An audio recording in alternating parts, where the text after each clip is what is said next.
Had I known what secrets the San Pedro River held that blistering afternoon, would I have still ridden towards its shimmering promise? The sun beat down on my Stetson, the air thick with the scent of sage and dust. A typical Arizona day that felt anything but ordinary. My canteen was light, my throat parched, and the only sound breaking the vast silence was the rhythmic creak of my saddle and the steady hoofbeats of Old Buck, my reliable quarter horse. Every instinct honed by years on the frontier told me to be cautious, to scan the horizon, to listen for the unseen. Yet a strange pull, an almost primal curiosity urged me onward. The landscape itself seemed to hold its breath, ancient saguaros standing like silent sentinels, their arms reaching towards a sky that was an unforgiving canvas of blue. To my left, the jagged peaks of the Dragoon Mountains loomed, a fortress whispered to be a stronghold of the Chiricahua Apache, a place where legends and fears intertwined. I imagined the spirits of warriors past observing my every move, their eyes piercing the heat haze. The river, a lifeline in this harsh land, was my destination. But the closer I got, the more an unsettling stillness settled over the brush, a quiet that spoke not of peace, but of something hidden, something sacred. A bead of sweat trickled down my temple, stinging my eye. But I dared not wipe it away, my gaze fixed on the shimmering line of cottonwoods that marked the river's path. Every rustle of dry leaves, every distant hawk's cry felt amplified, charged with an unknown significance. This wasn't just a quest for water. It was a journey into the heart of a land that belonged to others, a land where my presence, however innocent, could be seen as an intrusion. My hand instinctively dropped to the worn grip of my Colt, not in fear, but as a comfort. A reminder of the thin line between survival and peril in this beautiful, brutal wilderness. The sound, when it finally came, was so unexpected, so ethereal, that I almost dismissed it as a trick of the heat-addled mind. A soft splash, followed by a low, melodic murmur, like water flowing over smooth stones, but undeniably human. I reined in Buck, whose ears swiveled, mirroring my sudden alertness. Dismounting, I tethered him loosely to a mesquite tree, whispering a command for him to stay, my heart beginning to pound a slow, heavy rhythm against my ribs. The air, which had been still, now seemed to hum with a palpable tension, every fiber of my being screaming caution, yet an undeniable fascination compelled me forward. Creeping through the dense reeds and willows that lined the riverbank, each rustle of my boots on the dry earth felt like a thunderclap. The melodic murmuring grew clearer, weaving a tapestry of hushed voices, distinctly feminine, speaking in a tongue I recognized but didn't understand. Apache. My breath caught in my throat. I knew the Apache held certain places sacred, and their women, especially, observed rituals that were fiercely private. To stumble upon them, particularly bathing, was not merely an accident. It could be an act of profound disrespect, with potentially deadly consequences. Peeking through a curtain of cattails, my eyes widened. There, in a secluded bend of the river where the water flowed gently over smooth stones, were 3 Apache women. Their clothes lay neatly folded on a flat rock, and their dark hair, long and unbound, shimmered as they moved in the sunlight, splashing and laughing softly. Their movements were graceful, uninhibited, a stark contrast to the harshness of the land around us. It was a scene of such pure, unadulterated beauty and intimacy that I felt a profound sense of shame for intruding. Yet I found myself unable to tear my gaze away, a silent, unseen witness to a moment that was never meant for my eyes. My mind raced, grappling with the sheer audacity of my accidental discovery. This was not merely a chance encounter, it was an intersection of worlds, a stark reminder of the invisible boundaries that governed life in this contested territory. I knew the Apache were wary of strangers, especially white men, and my presence here, even by accident, could easily be misconstrued. A cold sweat broke out on my brow, not from the heat, but from the sudden, chilling realization of the danger I had unwittingly placed myself in. One wrong move, one snapping twig, and this tranquil scene could erupt into a deadly confrontation. I watched them, mesmerized, yet acutely aware of the ticking clock, the dwindling moments before my presence might be revealed. One woman, younger than the others, splashed water at her companions, her laughter echoing softly off the riverbanks, a sound so innocent it twisted my gut with a complex mix of guilt and reluctant awe. The sun glinted off the water droplets clinging to their skin, making them seem almost otherworldly, spirits of the river themselves. It was a fleeting, forbidden glimpse into a culture so often demonized, reduced to savage stereotypes. Yet here was a scene of tender humanity, of shared joy and intimacy. As the eldest woman dipped her head under the water, her long hair fanning out like an obsidian cloud, a sense of profound unease settled over me. I was a trespasser, an outsider peering into a sanctuary. My heart ached with the burden of this secret knowledge, a silent witness to a scene that would forever alter my perception of the enemy. I knew I had to retreat, to disappear as silently as I had arrived. But as the younger woman rose from the water, her eyes, dark and piercing, seemed to suddenly fix on the clump of reeds where I hid. A gasp caught in my throat, my blood running cold. Had she seen me? My breath hitched, every muscle in my body tensing, ready to flee or defend, though I knew the latter was a fool's errand against skilled Apache warriors who could materialize from thin air.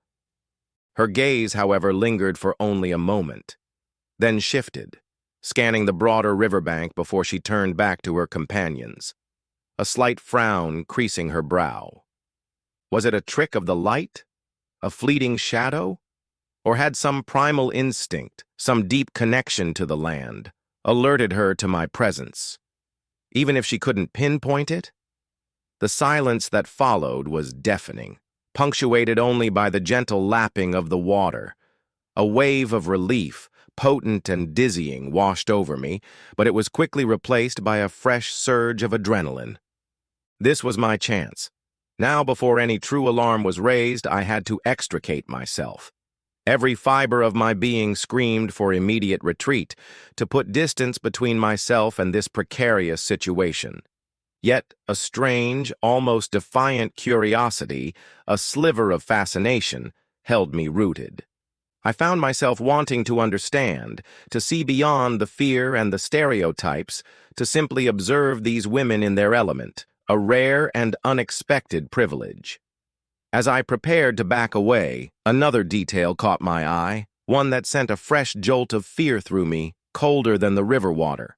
Beside the folded clothes nestled on the flat rock was a small, intricately beaded pouch, undeniably Apache, but also, unmistakably, a silver locket hanging from it.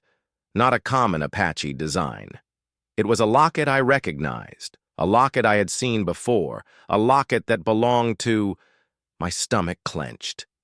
This wasn't just a chance encounter anymore. This was something far more complicated, far more dangerous, a thread unexpectedly connected to my own past, weaving a knot of dread in the pit of my being. The locket, its silver gleam, even from this distance, was unmistakable. It was the same locket my younger sister Lily had worn when she was taken, 3 long years ago, during the raid on our homestead near the Mogollon Rim. A raid that had left my parents dead, and me with a scar that ran deeper than any blade could cut. The very thought of it sent a jolt of icy terror and burning rage through me simultaneously. Could it be? Could one of these women, bathing so serenely in the river, be connected to that horrific day, to the very people who had shattered my family? The world seemed to tilt on its axis. My previous fear of discovery was now overshadowed by a burning need for answers, for understanding. The image of Lily's smiling face, her bright eyes flashed before me, quickly replaced by the memory of smoke and screams. This couldn't be a coincidence. My grip tightened on the Colt, my knuckles white. The line between observer and participant, between caution and compulsion, had blurred into nothingness. I no longer just wanted to escape. I needed to know the truth, whatever it might be. however painful.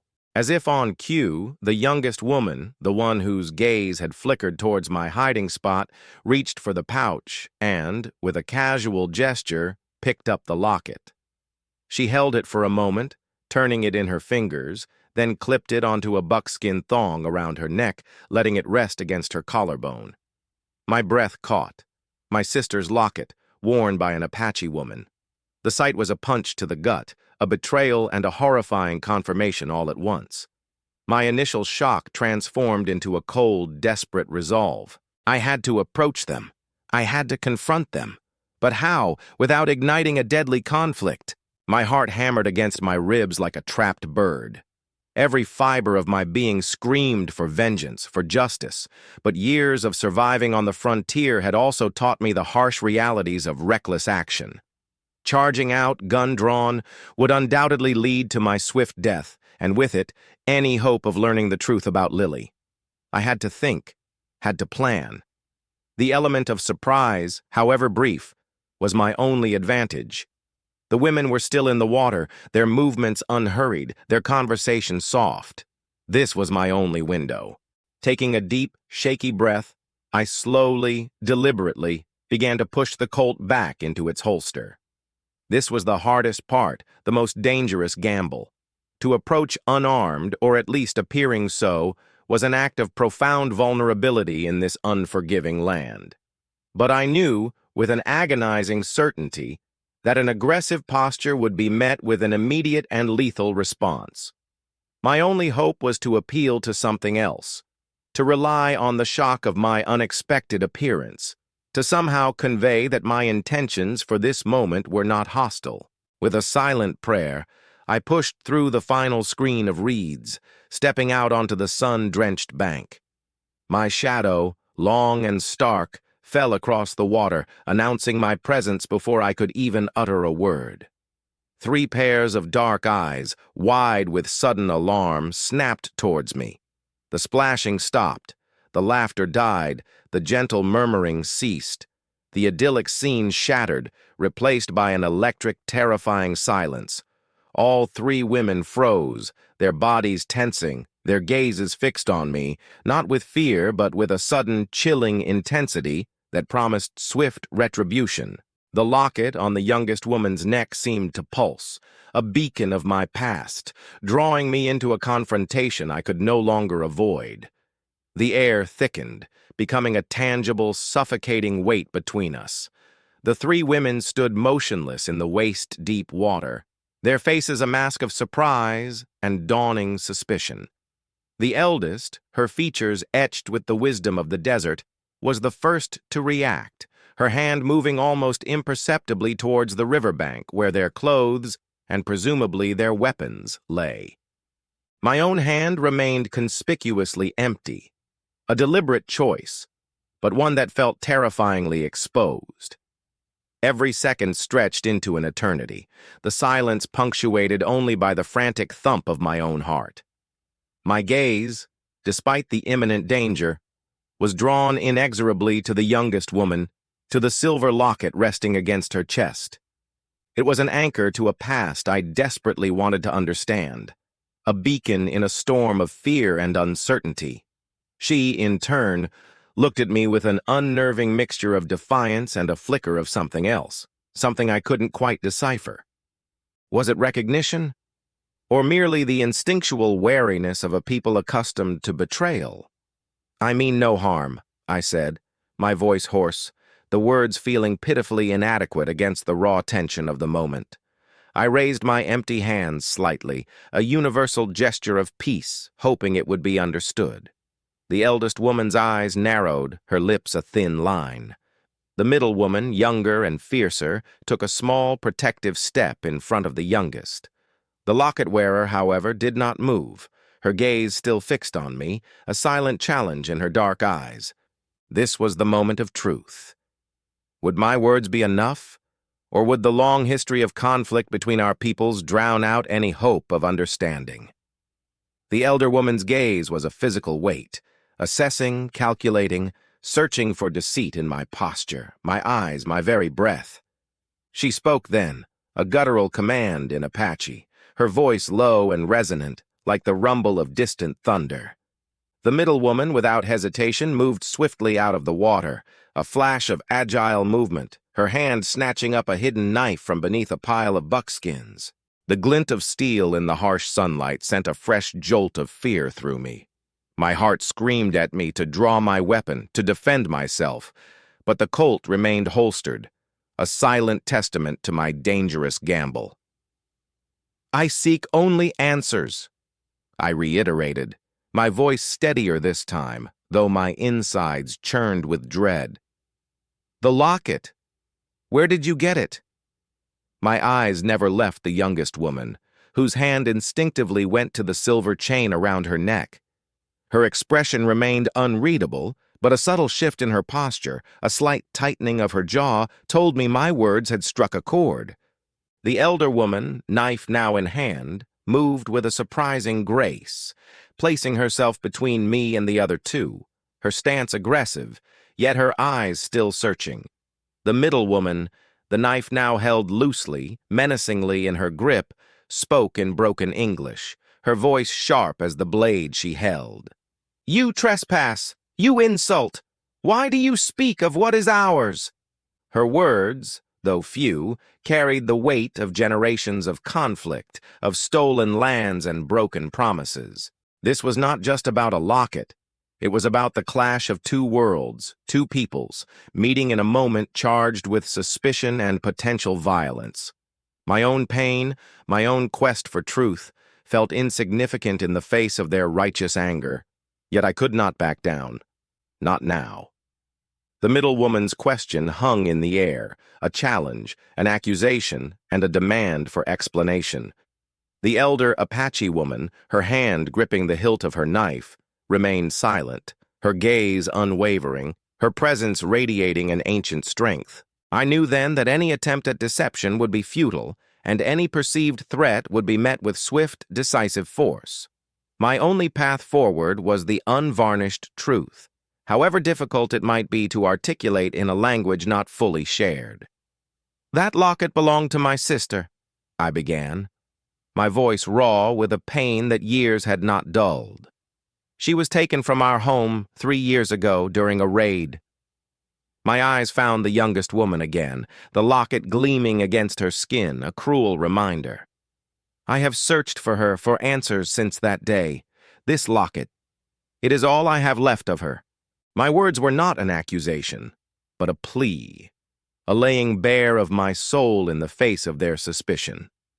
The silence that followed was different now, heavy with unspoken understanding, a shared acknowledgement of loss and suffering that transcended the divide between us. The younger woman, the one wearing the locket, finally spoke, her voice surprisingly soft, though laced with an undercurrent of sorrow. She spoke in Apache, and I could only grasp a few fragmented words, but the tone, the cadence, was unmistakable. She was not denying, but explaining. The elder woman listened intently, her features softening almost imperceptibly, before she turned her piercing gaze back to me. The blade was still in her hand, but the rigid defiance in her stance seemed to have eased, replaced by a cautious curiosity. The river, once a place of confrontation, now held the fragile possibility of dialogue.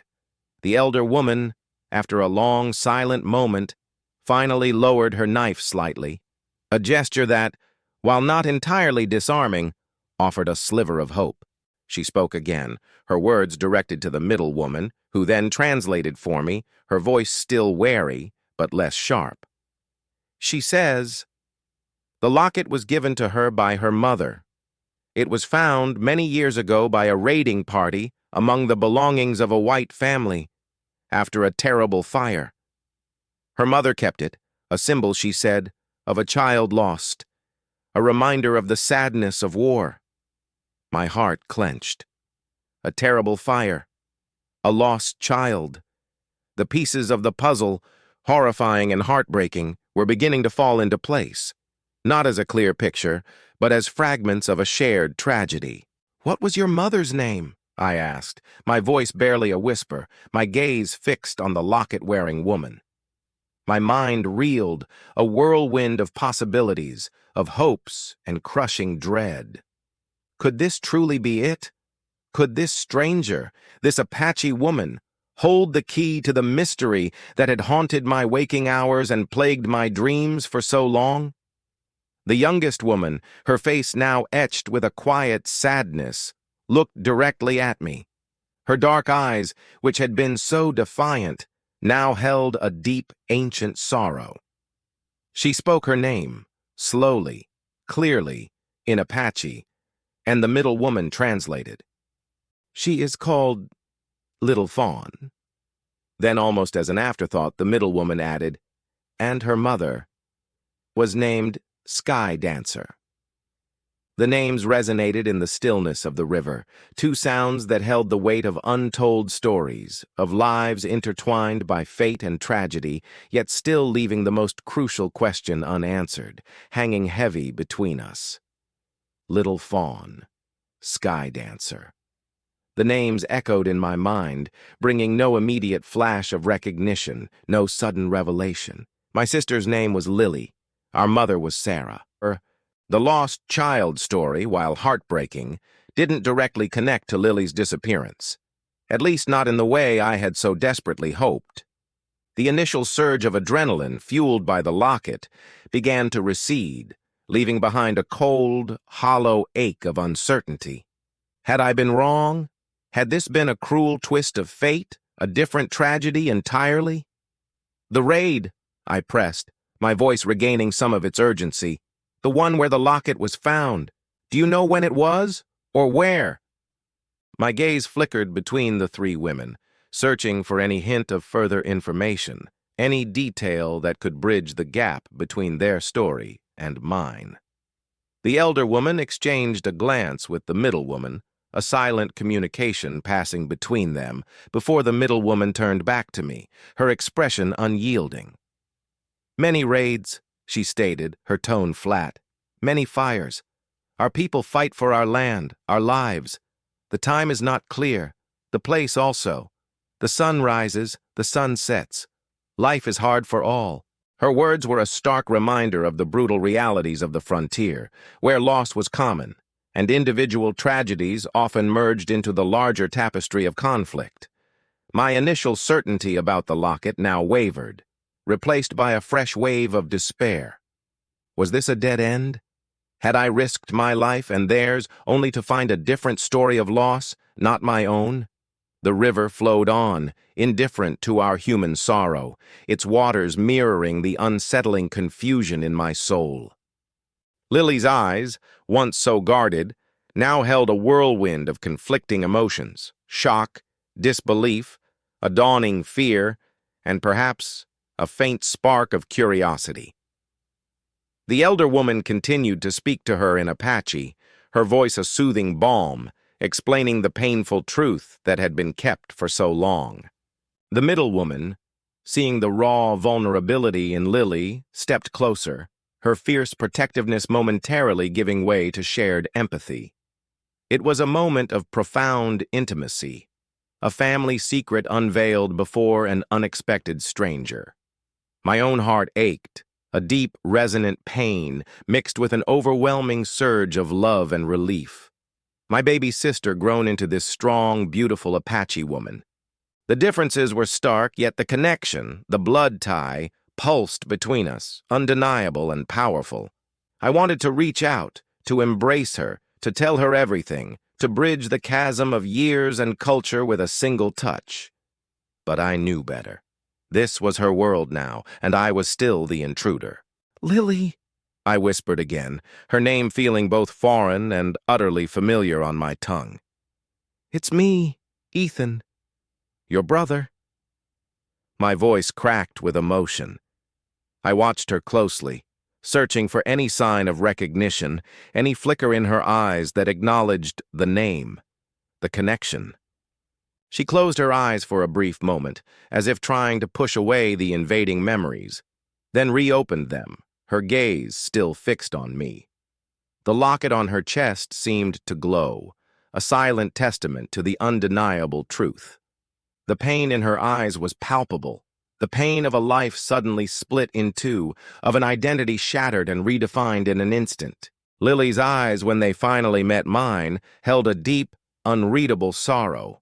The world she knew, the life she had built, was crumbling around her, redefined by a few spoken words. It was the pain of seeing a reflection in a fractured mirror, of finding a familiar stranger in the face of someone who claimed to be family. She looked from me to the elder Apache woman, then back to me, her mind clearly struggling to reconcile the two realities. The river, once a tranquil backdrop, now seemed to roar with the tumultuous emotions swirling between us. The middle woman, sensing the profound emotional distress, spoke to me in a low, urgent tone. She knows the story now. Her mother, Sky Dancer, told her about the fire, about finding her. But not that she was white. Not that she had another name, another family. Her words were heavy with the weight of a secret kept, of a life lived under a carefully constructed truth. The pain was not just Lily's. It was shared by all of them, a testament to the complex loyalties and harsh choices forced upon people in this unforgiving land. My heart ached for her, for the impossible burden I had just placed upon her. I had come seeking answers, and I had found my sister, but at what cost to her peace, to her very sense of self? I didn't mean to, I started, my voice trailing off, unable to articulate the profound regret and sorrow I felt for shattering her world. But there was no going back now. The truth, once spoken, could not be unspoken. Lily, my sister, stood before me, caught between two worlds, two identities, and the immense task of choosing who she truly was. The connection I sought was forged, but at a price neither of us could have foreseen. Lily finally spoke, her voice quiet but firm in Apache. The middle woman translated, her words carrying Lily's raw emotion. You say you are my brother. You say my life is a lie. Why now? Why bring this pain? Her gaze was not accusatory, but deeply wounded, a silent plea for understanding mixed with a fragile anger. It was the voice of a child, lost and confused, trapped within the body of a strong Apache woman. My heart twisted with guilt, the overwhelming joy of finding her now tinged with the bitter taste of the suffering I had caused. I have searched for you, Lily, for 3 years, I replied, my voice thick with emotion, trying to convey the depth of my despair and my relentless quest. After the raid, after our parents, they were gone. You were gone. I never stopped believing you were alive. I never stopped looking.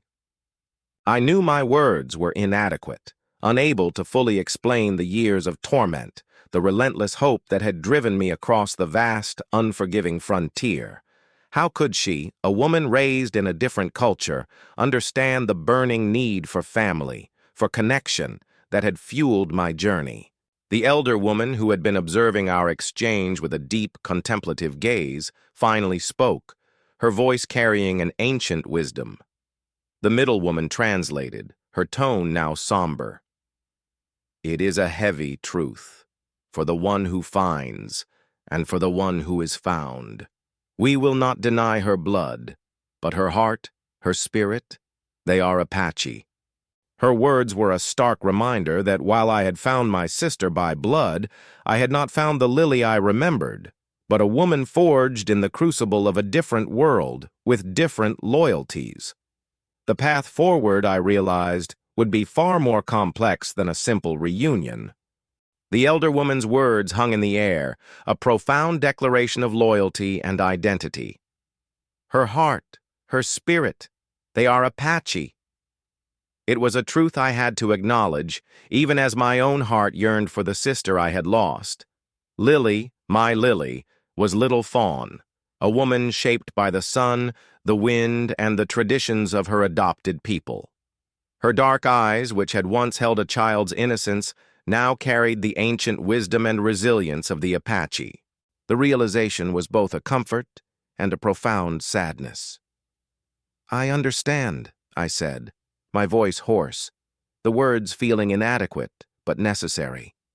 I do not seek to take her from you, only to know to know she is well, to tell her of our family, of our parents, of the life she knew before. I spoke not as a demand, but as a plea, a request for a shared memory, a bridge across the chasm of their secret. My hand instinctively went to my chest, over my heart, hoping to convey the depth of my genuine intentions, my recognition of her new reality. Lily, still visibly shaken, looked at the elder woman, then at the middle woman, her gaze seeking guidance, reassurance. It was clear that the sudden revelation had fractured her world, and she was adrift between two identities. The middle woman, with a gesture of profound empathy, placed her hand on Lily's arm, a silent promise of support. The elder woman nodded slowly, her expression solemn. "She will listen," the middle woman translated. "But you must understand. Her path is hers to choose. We will not force her."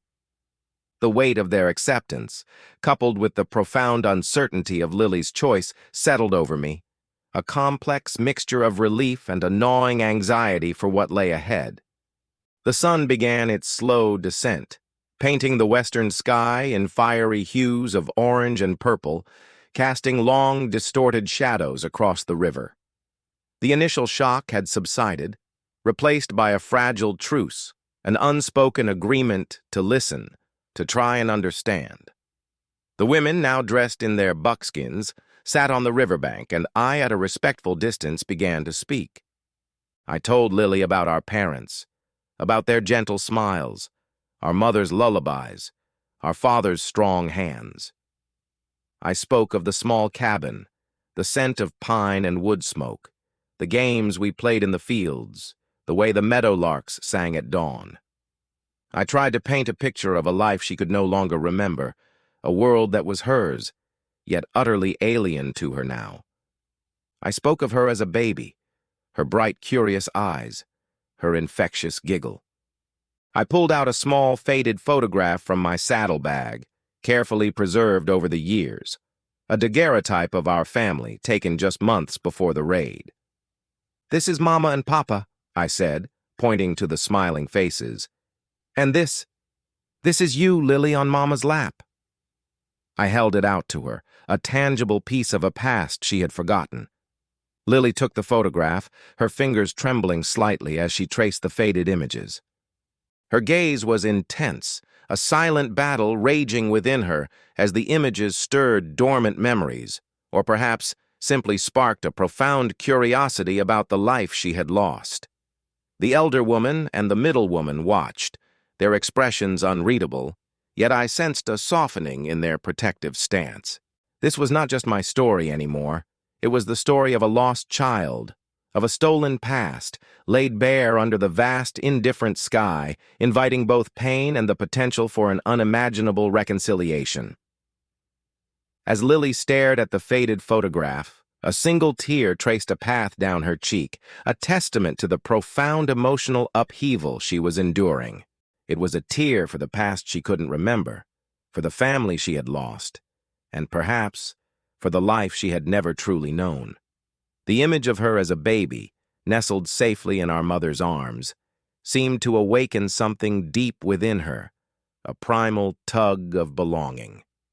The locket around her neck, my sister's locket, now felt less like an accusation and more like a bridge between two impossibly disparate lives. The elder woman, observing Lily's profound reaction, spoke again, her voice gentle, almost a whisper, to the middle woman who translated for me. "She has seen her past. It lives within her now, alongside her Apache spirit. We have given her life and love. Now, she must choose her path." It was a powerful declaration, a recognition of Lily's autonomy, even amidst the deep cultural ties that bound her to them. The weight of that choice, presented so openly, was immense, not just for Lily, but for all of us. My heart ached with a terrible uncertainty. What would she choose? Would the pull of her Apache family, her entire life, be stronger than the fragile thread of a forgotten past? I looked at her. truly looked at her, not just as my lost sister, but as little Fawn, the woman she had become. Her strength, her resilience, her quiet dignity, these were qualities forged in the Apache way. I knew then that whatever her decision, it would be her own, and I had to respect it, even if it meant my heart would break all over again. The river continued its relentless flow, carrying with it the silent, unspoken anticipation of her choice. The air grew cool as twilight deepened, the stars beginning to prick the darkening canvas of the sky. The decision, though unspoken, hung heavy in the silence between us. Lily, still holding the photograph, looked from my face to the faces of the two Apache women who had raised her. Her gaze was long, searching, a profound internal battle playing out in the depths of her dark eyes. This was not a choice between right and wrong, but between two undeniable parts of herself, two worlds she now simultaneously inhabited. Finally she spoke, her voice still soft, but clear and resolute, in Apache. The middle woman translated, her own voice tinged with a quiet solemnity. "My heart is here," Lily said, placing a hand over her chest, "with my mother, with my people. This is the only home I have known. But," and here she looked at me, a flicker of something profoundly personal in her gaze, "a part of my spirit remembers a song from another place. I will not forget my first family. I will not forget Lily." She then reached into the small pouch and, with a deliberate motion, took out the silver locket. To my astonishment, she didn't give it back to me. Instead, she took a small piece of buckskin and, with nimble fingers, began to integrate the silver locket into a new, intricately beaded necklace, combining it with Apache designs. It was a symbolic act, a profound twist that spoke volumes. She was not rejecting either past, but weaving them together, creating a new identity that encompassed both. "I will wear this," she continued, looking at me, "a bridge, so that I remember both. And if you wish," she added, a faint, almost imperceptible smile touching her lips, "you may come sometimes to tell me the songs of Lily." My heart, which had been broken and mended countless times that day, now swelled with a complex mixture of bittersweet joy and profound respect. The river, reflecting the rising moon, flowed on, a witness to a new kind of family, forged not just by blood but by understanding and the enduring strength of the human heart.